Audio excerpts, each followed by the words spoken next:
Stock market analysis में आपका स्वागत है दोस्तों। आज हम बात करने वाले हैं IIFL इंटरप्राइजेज स्टॉक्स को लेकर। एक हमारे दोस्त हैं, मित्र हैं, उनका कमेंट आया था कई दिन पहले इस स्टॉक को लेकर। तो आज हम चर्चा करने वाले हैं इस स्टॉक को लेकर, क्या संभावना है, क्या इस स्टॉक में तेज़ी की आशंकाएँ है या नहीं, तो बिल्कुल डिस्कस करेंगे। इसी वीडियो पर बने रहिएगा। लेकिन छोटी सी रिक्वेस्ट है, आज फिर हम दोबारा से कर देते हैं। अगर आपने अभी तक भी हमारा चैनल सब्सक्राइब नहीं किया, प्लीज़ चैनल को ज़रूर सब्सक्राइब कर लीजिएगा, बेल आइकन को दबाना ना भूलें। और व्हाट्सएप ग्रुप का लिंक आपको यूट्यूब चैनल के डिस्क्रिप्शन में मिल जाएगा, उसको ज्वाइन कर सकते हैं। वो आपके लिए निःशुल्क रहेगा, कोई शुल्क आपको नहीं देना होगा दोस्तों, ठीक है। और आप हमारा ज्वाइन बटन भी ज्वाइन कर सकते हैं, ठीक है। चलते हैं मकसद असली की तरफ। जैसे कि मैंने आपको उसका मुकम्मल चार्ट दिखाया, स्टॉक ने bonus, split, dividend, bonus, right, bonus, ठीक है। अब जब ये राइट यानी बोनस दिया, स्प्लिट लेकर आया, फिर डिविडेंड दिया, फिर बोनस लाया, फिर राइट इशू लेकर, फिर बोनस दिया, ठीक है। अब बोनस देने के बाद में कंपनी क्या कर रही है, फिर राइट इशू लेकर आ रही है। और राइट इशू को लेकर बोर्ड बैठक हुई है, इसकी 30 तारीख को मैं दिखाने वाला हूँ नोटिस। लेकिन अभी तक मैं आपको इसी वीडियो में दिखाऊंगा क्या इसमें चल रहा है दोस्तों, ठीक है। एक चीज़ मैं आपको समझा दूँ, आपकी समझ में बिल्कुल बड़ी आराम से आएगा दोस्तों। नहीं आएगा तो मैं आपकी समझ में बिठा के मानूंगा दोस्तों, ठीक है। तो स्टॉक का हाई आप अगर देखा जाए, मोटा मोटी मान लीजिएगा स्टॉक का, हम चलो पहले इसका हाई देख लेते हैं। स्टॉक का हाई आपको सबको मालूम है कहाँ से गिर के स्टॉक आया हुआ है। आपके पास में पहले से 10 रुपये 11 रुपये के आसपास से स्टॉक गिर के आया हुआ है। अब मान लो जिसने 10 रुपये 11 रुपये में खरीदा होगा, उसकी क्या हालत होगी दोस्तों, अच्छे खासे लॉस में देखने को मिल रहा होगा दोस्तों, ठीक है। लेकिन एक चीज़ मैं बता दूँ, स्टॉक आपको कई सालों से, ठीक है, कई सालों से स्टॉक जो है आपको एक तरीके से डाउन साइड में और यूँ मान लीजिए कंसीडर करता हुआ नज़र आ रहा है। करीब करीब 1 साल तो हो गया इसको कंसीडर करते करते, ठीक है। 1 साल इसको कंसीडर करते करते हो चुका है और स्टॉक इसी रेंज में आपको कंसीडर करता हुआ नज़र आ रहा है, ठीक है। क्योंकि अगर मानते हैं अगर इसमें और गिरावट होती और गिरना इस स्टॉक को होता तो हो जाता, जितना गिरना था इसमें गिर चुका है। अब और कहाँ जाएगा यार, आसमान, 7वें आसमान से गिर के ज़मीन पे आ गिरा, ज़मीन से गिर के कहाँ जाएगा, ज़मीन में तो धंसने से रहा, ज़मीन में धंसेगा तो जाहिर सी बात है फिर मुर्दा ही दबता है।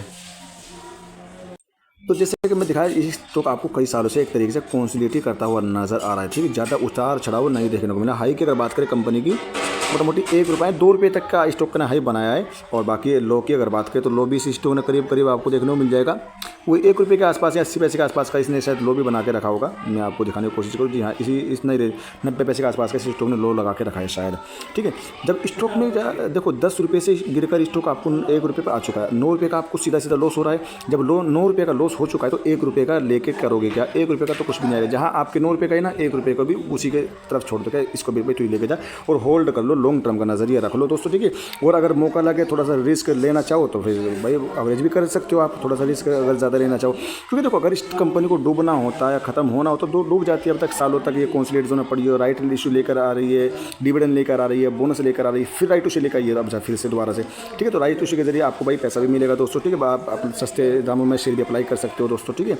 तो भाई होल्ड इज गोल्ड, थोड़ा समय लगेगा और स्टॉक काफ़ी दिन से कंसीडर करता हुआ नजर आ रहा है। तो अब इसके हम सपोर्ट रजिस्टेंस की बात करें तो स्टॉक में देखो, अगर मैं मानता हूँ अगर गिरावट होती तो और हो जाए 10, जब इतना खराब स्टॉक था 10 पैसे 5 पैसे 50 पैसे पे क्यों नहीं जाता दोस्तों, ठीक है। जब 10 रुपये से गिर के 1 रुपये पर आ सकते हो, 1 रुपये से गिर के नीचे भी जाना चाहिए, लेकिन स्टॉक जाने का नाम नहीं ले रहा। 90 पैसे के आसपास का लो लगाया है और स्टॉक ने तेज़ी बनाई। उसके बाद में करीब करीब 1 रुपये 10 पैसे के आसपास इसने तेज़ी बनाई। उसके बाद में फिर स्टॉक लो लगाता है, करीब करीब 93 पैसे का लो लगाता है और फिर हाई बनाता है। उसके बाद में 1 रुपये 1 पैसे का हाई बनाता है दोस्तों, ठीक है। अब इसके हम रजिस्टेंस सपोर्ट की बात अगर करें, इसका पहला रजिस्टेंस रहेगा 97 पैसे का, सॉरी सपोर्ट रहेगा 97 पैसे का, दूसरा सपोर्ट रहेगा इसका 95 पैसे, तीसरा सपोर्ट रहने वाला है इसका मोटा मोटी 93 पैसे का, ठीक है। चौथा सपोर्ट रहेगा 90 पैसे का, 90-92 पैसे का, मोटा मोटी समझ लीजिए 90 पैसे के नीचे अगर स्टॉक जाता है तो फिर लगा लेना हाँ इस स्टॉक में और गिरावट हो सकती है। जब तक 90 पैसे के ऊपर में है, जब तक आप इसको पॉजिटिव लेकर चल सकते हो दोस्तों, ठीक है। ये मेरी संभावना है, बाकी खुद की रिसर्च कर लीजिए, बाय सेल करने की रिकमेंडेशन नहीं है, अपडेटेड वीडियो है नॉलेज के लिए दोस्तों, ठीक है।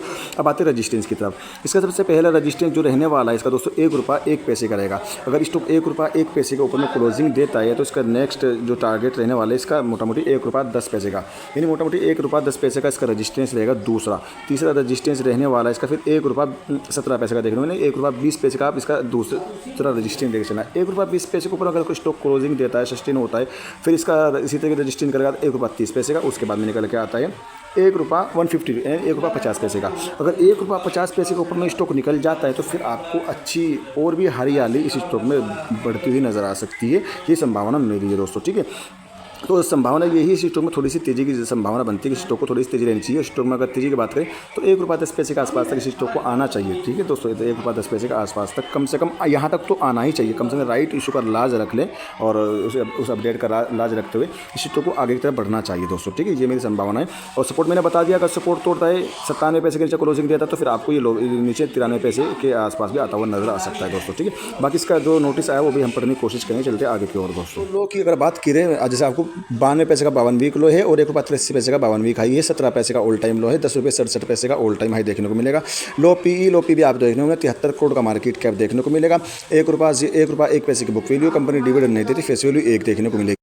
ताकत और कमजोरी की अगर बात कीजिए तो कंपनी के पास में 5 ताकतें देखने को मिल जाएंगी, 8 कमजोरियां हैं। Golden chance energy extra boost नहीं है, जिस वजह से स्टॉक आपको आगे बढ़ता हुआ नजर नहीं आ रहा है। जिस में एनर्जी एक्स्ट्रा बूस्ट आ जाएंगे 1-2 तो उस दिन ये स्टॉक आपको हरे रंगों में देखने को मिल सकता है। 38% पास भी नजर आ रहा है। रेड जोन से निकलने की कोशिश की है और निकलता हुआ भी नजर आया है दोस्तों। ठीक है, अगर डिलीवरी परसेंटेज की बात की जाए तो मोटा मोटी समझा 62% से ज़्यादा जो है डिलीवरी माल उठाया गया। और हफ्ते के हिसाब से अगर देखा जाए तो यहाँ पर 68% से ज़्यादा डिलीवरी माल उठाया गया। अगर एक महीने की एवरेज की बात करें तो 72% से ज़्यादा की डिलीवरी माल उठाया गया है, तो अच्छे संकेत है। कंपनी के रिवेन्यू की अगर बात करें 2022 से लेकर कंपनी का 2022 में 1 करोड़ का रिवेन्यू था, जो बढ़कर 2024 में 8 करोड़ का होता हुआ नजर आया है। नेट प्रॉफिट की अगर बात करें 2023 में 0 करोड़ था नेट प्रॉफिट, जो 2024 में बढ़कर 1 करोड़ का होता हुआ नजर आया है। ईपीएस की अगर बात की जाए तो ईपीएस में हमें 0.42 से कटकर 0.04 का देखने को मिला है। ईपीएस में गिरावट देखने को मिली है। बीवीपीएस की अगर बात की तो करीब आपको 2020 इसका बीवीपीएस यानी बुक वैल्यू पर शेयर गिरता हुआ नजर आ रहा है। ₹1.03 का देखने को मिल जाएगा बीवीपीएस ने बुक वैल्यू पर शेयर। आरओई की अगर बात की जाए यानी रिटर्न ऑन इक्विटी की अगर बात की जाए तो यहाँ आपको प्लस में देखने को मिलेगा। करीब 2022 में 3.44 का -32 का आरओई, जो 2023 में बढ़कर 2.03 का होता हुआ नजर आया है। लेकिन 2024 में बढ़कर 3.88% यानी करीब 4% के आसपास में इसका आरओई देखने को मिला है। लेकिन कम है, लेकिन हाँ प्लस में ज़रूर है, ये अच्छा रहेगा। डेट की अगर बात की जाए, डेट कितना है? डेट कंपनी पर हमें 0.01% का डेट बढ़ता हुआ नजर आया है 2023 में। अगर सेक्टर की बात की जाए, ट्रेडिंग के सेक्टर की कंपनी आपको देखने को मिल जाएगी दोस्तों। ठीक है, टेक्निकल रेजिस्टेंस सपोर्ट की बात कर लेते हैं। टेक्निकल रेजिस्टेंस सपोर्ट जो निकल के आ रहा है मैं आपको दिखाऊँ तो ये लेवल ज़रूर याद रखिएगा दोस्तों। ठीक है, यहाँ पर आपको क्लोजिंग किधर देता है ये मेन इंपॉर्टेंट लेवल रहती है। ₹1 का पहला रजिस्टेंस रहेगा, ₹1 का दूसरा रजिस्टेंस रहेगा, ₹1 का तीसरा रजिस्टेंस रहेगा। सपोर्ट की बात करें, पहला सपोर्ट ₹98 का है, दूसरा सपोर्ट ₹96 का है, तीसरा सपोर्ट ₹95 का है। अगर गिरावट होती है 90 पैसे से पहले इस स्टॉक को सपोर्ट ले लेना चाहिए हर हाल में। ठीक है, 90 पैसे के नीचे नहीं जाना चाहिए दोस्तों। ठीक है, और ऊपर के लिए तो इसके सारे दरवाजे खुले हुए हैं दोस्तों। ठीक है, ये रजिस्टेंस रहेगा। अगर इनके ऊपर में स्टॉक क्लोजिंग देता है तो ज़रूर हरियाली देखने को मिलेगी इस स्टॉक में दोस्तों। ठीक है, तो हम देखने वाले हैं बोर्ड मीटिंग जो हुई थी इसकी करीब 30 दिसंबर 2024 राइट इशू को लेकर इसकी बोर्ड मीटिंग हुई थी। लेकिन अभी अगर देखने की कोशिश करेंगे इसमें जो राइट इशू की डेट आई कि नहीं आई, तो यहाँ पर तो अगर हम देखें 17 मई 2024 देखने को मिला। इससे पहले जिसने राइट इशू दिया था उसी की डेट दिखा रहा है। जो नया राइट इशू लाने वाला है उसकी अभी तक कोई डेट नहीं आई है, एक्स डेट नहीं आई है अभी तक। ठीक है, तो जैसे आएगी तो ज़रूर आपको मैं इन्फॉर्म करूँगा। वीडियो में आपको इसका जो PDF है इसका मैं हिंदी में आपको दिखा देता हूँ, उसको हिंदी में रीड कर लीजिएगा ताकि आपकी समझ में आ जाए कंपनी क्या करना चाहती है। चलते हैं उसकी तरफ दोस्तों। दूसरी दिक्कत ये पब्लिक की होल्डिंग 99% से ज़्यादा की, प्रमोटर की होल्डिंग 0.93% की है। प्रमोटर नहीं है। अगर प्रमोटर की एंट्री हो जाती है, 5 डेज की किसी की एंट्री इसमें हो जाती है तो स्टॉक उसी दिन से स्टॉक आपको भागता हुआ नजर आएगा। जब तक इसमें प्रमोटर की एंट्री 5 डेज की एंट्री नहीं होती है, जब तक स्टॉक आपको इसी तरीके से कंसोलिडेट करता हुआ नजर आएगा। और उम्मीद है कि बहुत कभी ना कभी इसमें प्रमोटर या 5 डेज तो जरूर कोई ना कोई तो बाय करेगा, लेकिन थोड़ा समय लगेगा। जब बाय करेगा तो स्टॉक भागता हुआ भी नजर आएगा दोस्तों। ठीक, चलते आगे के लिए मैं हिंदी में PDF लेकर आ चुका हूँ, तो इसमें हिंदी में आप तसल्ली से रीड कर लीजिएगा। यहाँ से लेकर आपको मैं दिखा दूँ, आराम से रीड कर लीजिए। वीडियो को रोक के पढ़ लीजिएगा दोस्तों। ठीक है, और वीडियो को लाइक भी जरूर करना दोस्तों। एक लाइन आप पढ़ लीजिएगा दोस्तों। ठीक है, कंपनी की आप यहाँ पर देखिए क्या कहना चाह रही है दोस्तों। ठीक है, आप और कमेंट करके मुझे बताना इस स्टॉक में आपके पास में किसने इस कंपनी कितने स्टॉक है और क्या एवरेज प्राइस है आपके दोस्तों। ठीक है, तो कंपनी की तरफ से अपडेट आपको मैंने पूरी PDF दिखा दी, तो इसमें अच्छे से जाकर देख लीजिएगा और रिसर्च कर लीजिएगा। एक चीज़ याद रखिएगा, डिस्क्लेमर यही रहेगा, बाय सेल करने की रिकमेंडेशन बिल्कुल भी नहीं है। अपडेटेड वीडियो तो नॉलेज के दोस्तों। Thanks for watching video.